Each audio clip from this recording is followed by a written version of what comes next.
وقتی کشتی حامل عبدالبها در سال 1912 به سواحل آمریکا میرسد، این کشور در تلاطم تحولی بزرگ است. او نه به عنوان مهاجر و یا جهانگرد، بلکه به عنوان میهمان قدم به خاک آمریکا میگذارد و حامل پیام صلح جهانی و اتحاد میان مردمان شرق و غرب است.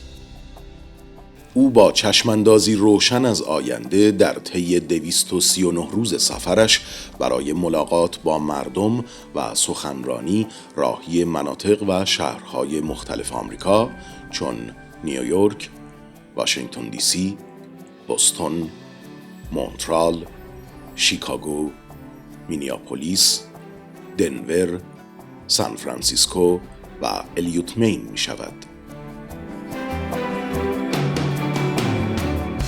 از راهکارهایی برای وحدت نژادها، برابری حقوق زن و مرد و عدالت اجتماعی می گوید و توجه و شیفتگی فلاسفه، روحانیون، روزنامه‌نگاران، هنرمندان، دولتمردان و بقیه اقشار جامعه را به سوی خود و پیامش جلب می کند. مخاطب او تمام مردمند. او متولد ایران است، در جوانی تبعید و بیش از 40 سال از عمرش را در حبس گذرانده و زندگیش نمونه ای از عشق به تمام انسانها بوده است. نام او عباس، لقبش عبدالبها و آیینش خدمت کل بشر.